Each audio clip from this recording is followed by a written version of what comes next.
Allora, siamo qui con Anna Rosa Balducci, che è lei, che è autrice di questo romanzo. Grazie di esserci. E Elisa Angelini. È importante anche lei perché leggerà alcuni brani significativi e ci allieterà, insomma. E questo Idee per una mattina di pioggia, poi sul titolo parleremo perché io ho lottato parecchi mesi per limitarlo, però poi non ci sono riuscito.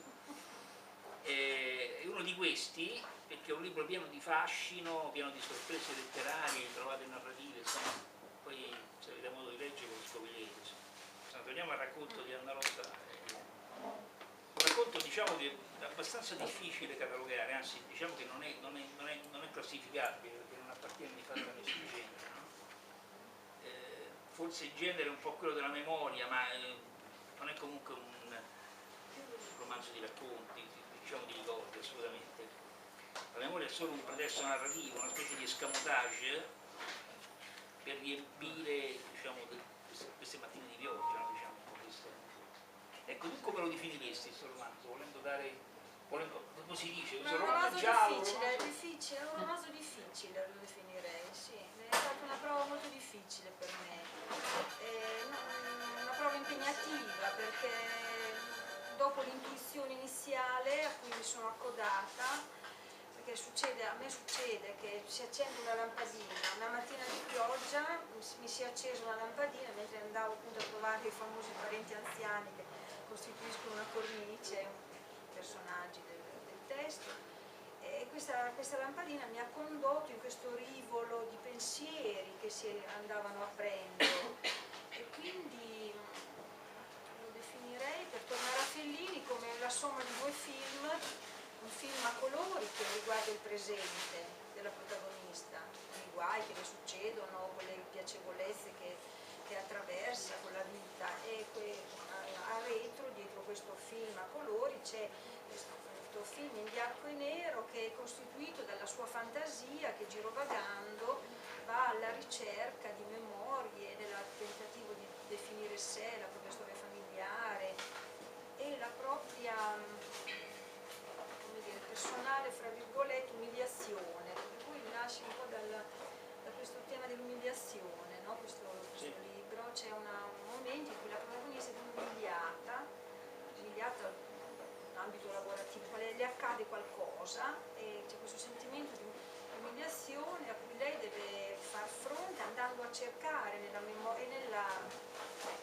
memoria che quando è lasciata libera, il tema è quello della possibilità del girovagare dei pensieri.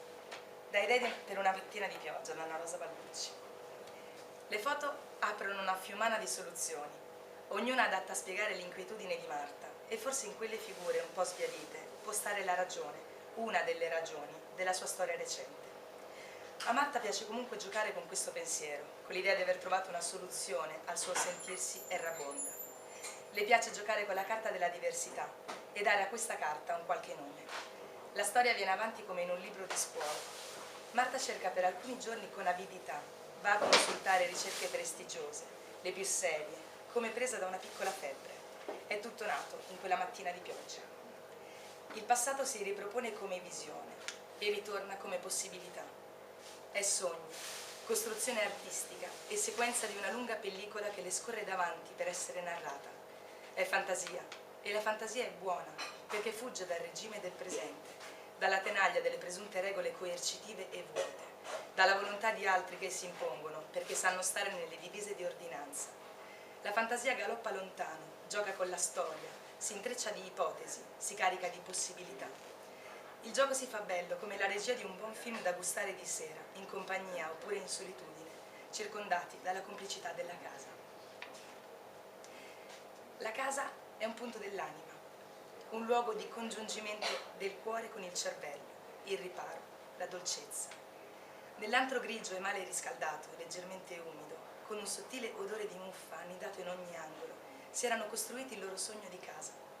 La madre aveva creato piccoli spazi accoglienti, qua un pezzo di stoffa carica di colori, là un soffio di tulle delicato e sfuggente, quasi un pensiero del crepuscolo. I bambini si erano accomodati a giocare con perline bianche che avevano ricavato da un corpetto sfilacciato, trovato chissà dove. Il marito era cupo e silenzioso, annusava nuovi pericoli e il rischio di una nuova fuga.